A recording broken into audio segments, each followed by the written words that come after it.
Shalom, damai di hati. Saudara-saudara yang Kristus kasihi,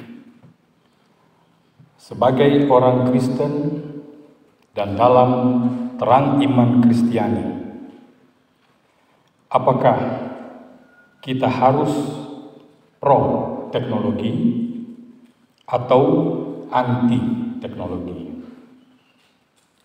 Pro ilmu pengetahuan atau anti ilmu pengetahuan? Lebih mengutamakan rasa atau mengutamakan rasio? Emosi atau akal? Mengapa kita perlu mengajukan pertanyaan-pertanyaan itu? Karena ada berpendapat semakin kita beriman, kita harus semakin sedikit memakai akal kita. Katanya beriman berarti percaya saja juga kepada apa yang sebenarnya tidak masuk akal. Nah, kalau ini yang terjadi sungguh amat mengerikan, berbahaya. Apa sebabnya?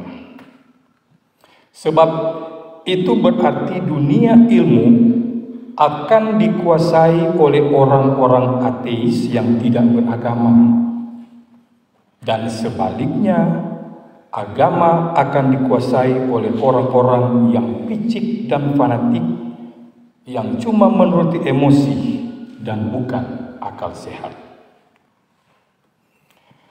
Untung tidak selalu orang mesti memilih antara iman atau ilmu. Ada seorang ahli fisika yang hebat dari Perancis yang juga seorang anggota gereja yang amat setia. Dan seorang wartawan bertanya kepadanya, "Bagaimana Anda bisa sekaligus menjadi seorang ilmuwan yang hebat dan seorang Kristen yang baik? Apa tidak ada konflik dalam batin Anda?" Sang ahli itu menjawab, "Tidak. Sebab begitu saya masuk ke laboratorium, saya melupakan iman saya. Tapi begitu saya masuk gereja, saya melupakan ilmu saya." Apakah betul sikap seperti ini? Saya yakin pasti banyak di antara kita yang akan mengatakan salah. Ya, memang salah. Tetapi kalau kita mau jujur, inilah yang paling banyak dipraktikkan orang. Kalau ada orang luar melihat orang-orang Kristen yang duduk dalam gereja seperti saat ini, kemudian ada pendeta atau penatua atau diaken sedang berkhotbah di mimbar, kita bagaikan serombongan malaikat.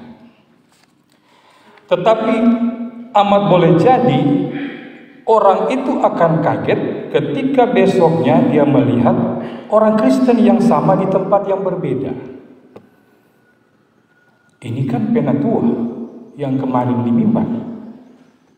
Atau orang ini kan yang saya temui kemarin di gereja. Kenapa sekarang jadi lain sama sekali? Di gereja bagaikan domba, tapi di luar gereja bagaikan serigala. Mengapa? Yaitu karena prinsip tadi. Begitu saya masuk gereja, saya lupakan ilmu saya. Begitu saya masuk tempat kerja, masuk toko, masuk mall, dimanapun kita berada, kita melupakan iman kita. Jadi saya sependapat dengan saudara bahwa cara seperti itu tidak benar. Membuat orang menjadi munafik, mudah membuat orang menjadi batu sandungan. Tetapi ahli itu juga sebenarnya ada benarnya juga, saudara. Coba saudara bayangkan kalau profesor itu atau ahli itu mendengar khotbah, lalu dia memahami dia sebagai seorang ahli fisika. Atau ketika dia melakukan praktek di laboratorium, dia berpedoman ayat-ayat Alkitab. Susah. Atau gampangnya begini, saudara. Di gereja, orang tidak boleh bekerja cari untung. Tapi dapatkah hal ini diterapkan dalam dunia dagang? Tidak kan? Di gereja, orang tidak boleh cari kuasa. Tapi dapatkah ini diterapkan di dunia politik? Tidak juga. Setiap bidang kehidupan mempunyai hukum-hukumnya sendiri, juga tujuannya sendiri. Di dunia dagang cari untung, di dunia politik menghimpun kekuasaan, mencari kursi, di dunia ilmu mencari kebenaran ilmiah. Di gereja hukumnya kasih, melayani, rela berkorban kalau perlu. Tidak bisa kita campur aduk. Gereja tidak bisa dijalankan dengan prinsip dagang, tetapi berdagang juga tidak bisa dilaksanakan dengan prinsip gereja. Bangkrut dia. Karena itu dikatakan tadi, ahli itu ada benarnya. Begitu ada di gereja, Anda harus berpikir, bersikap, dan bertindak berdasarkan prinsip-prinsip gerejawi. Begitu ada di tempat kerja, di laboratorium, Anda mesti berpikir, bersikap, bertindak berdasarkan prinsip-prinsip ilmiah. Pertanyaannya, saudara, apakah keduanya betul-betul terpisah? Tidak ada kaitannya sama sekali. Nah, ini yang amat penting. Dalam Amsal 1 ayat 7 dikatakan, takut akan Tuhan adalah permulaan pengetahuan. Apa artinya? Artinya, ahli tadi boleh dan harus bekerja di laboratorium dengan sepenuhnya berdasarkan prinsip-prinsip ilmiah. Sebab tidak ada ilmu fisika Kristen, tidak ada ilmu kimia Kristen. Tetapi, dan ini tetapi yang amat penting, sang ahli itu tetap harus bekerja di laboratorium itu dengan takut akan Tuhan sebagai seorang ilmuwan Kristen. Maksudnya dengan hormat kepada Tuhan, taat kepada Tuhan. Misalnya begini, saudara. Sang ahli itu meneliti sesuatu dengan prinsip-prinsip ilmiah.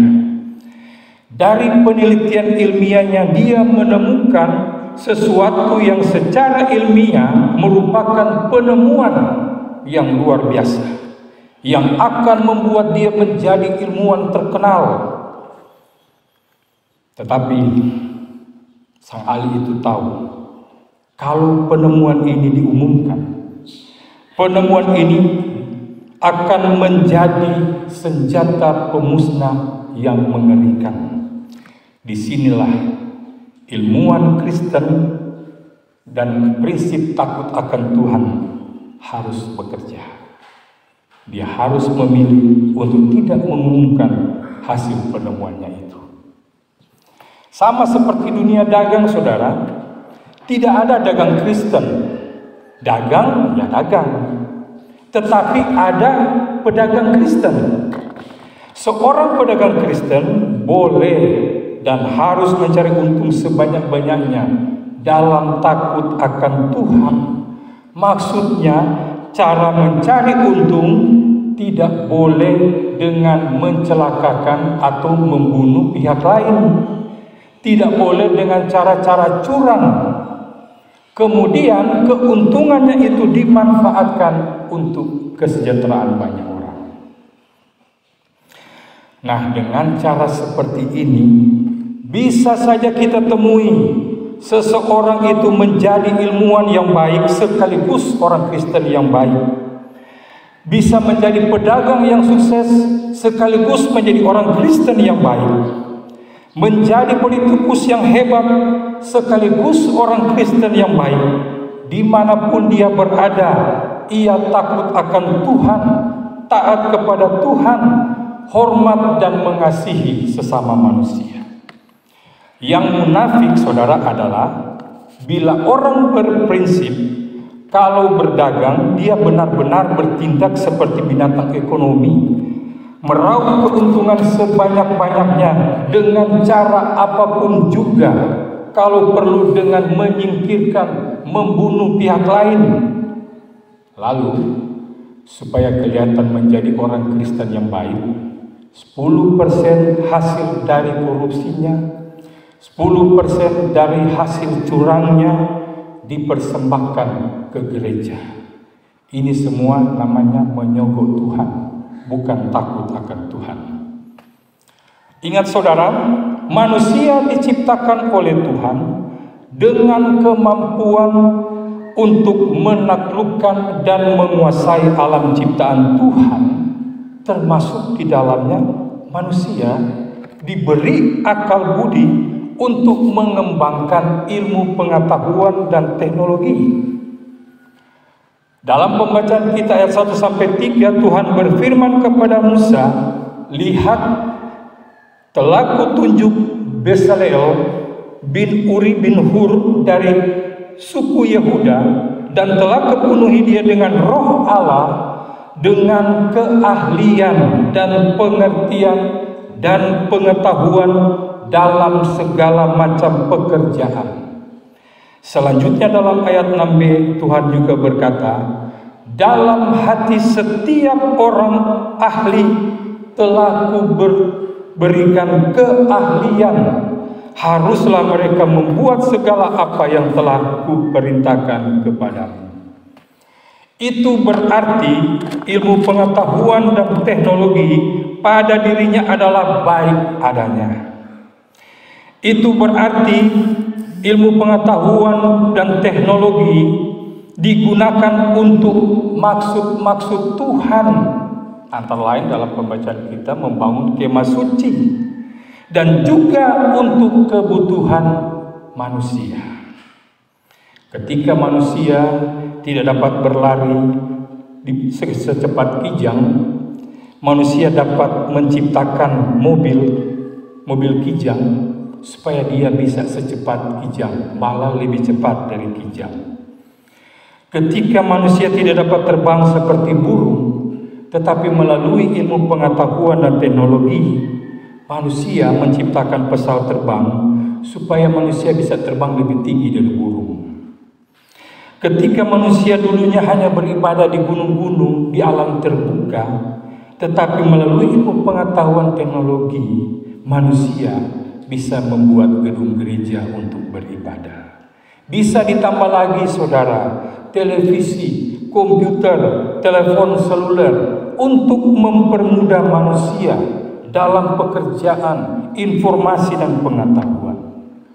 Melalui ilmu pengetahuan dan teknologi, Tuhan menginginkan manusia menciptakan dan memanfaatkan ilmu pengetahuan dan teknologi itu, membangun hal-hal yang bermanfaat untuk hal-hal yang mensejahterakan umat manusia.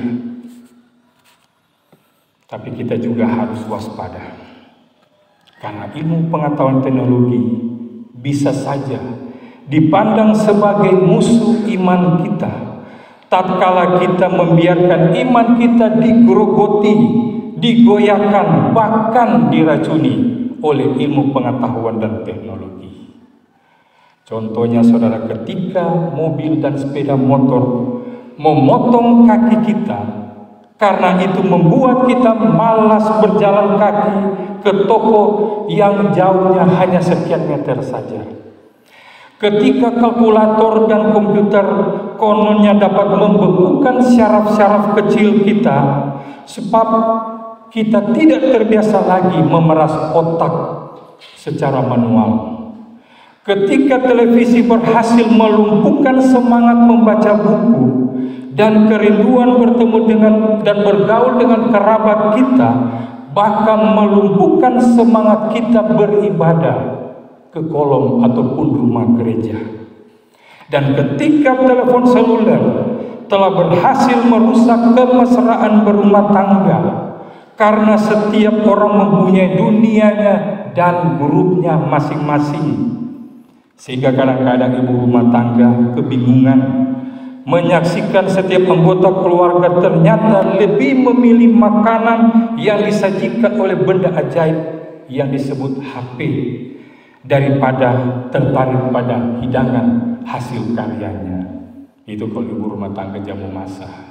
Kalau dia punya grup lain, dia bilang GoFood jo. Saudara-saudara yang kasihi, tidak dapat dipungkiri bahwa dengan adanya perkembangan ilmu pengetahuan dan teknologi, segala pekerjaan manusia menjadi lebih mudah, baik dalam hal komunikasi, informasi maupun mobilisasi. Semuanya dapat dilakukan dengan serba cepat, tidak terkecuali dalam lingkungan pelayanan gereja. Mulai dari lampu penerangan, sound system, LCD, itu merupakan perkembangan ilmu pengetahuan teknologi. Ini berarti kita bisa menarik kesimpulan bahwa ilmu pengetahuan teknologi itu punya dampak positif, tapi juga dia punya dampak negatif. Walaupun demikian saudara, bukan berarti kita akan diam saja dan bersikap masa bodoh terhadap perkembangan teknologi.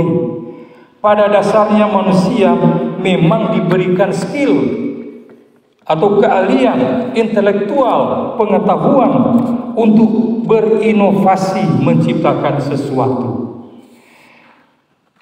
Dan kalau kita hentikan kreativitas manusia, itu bukanlah pilihan.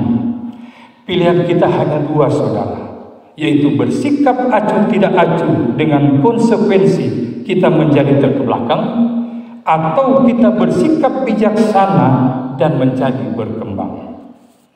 Sekali lagi saudara, sejak awal penciptaan manusia, manusia memang diciptakan, dia diberikan akal budi dan daya cipta. Manusia diciptakan serupa segambar dengan Allah, dan dia merupakan serupa dengan Allah pencipta manusia. Jadi Allah tidak akan membatasi kreativitas manusia apabila manusia memiliki motivasi yang benar untuk berkarya. Malah Allah mendorong manusia untuk meningkatkan keahlian, pengertian, kemampuan dan pengetahuan agar dapat menciptakan sesuatu demi kemuliaan Allah. Salah satunya kemah tempat ibadah, kemah suci.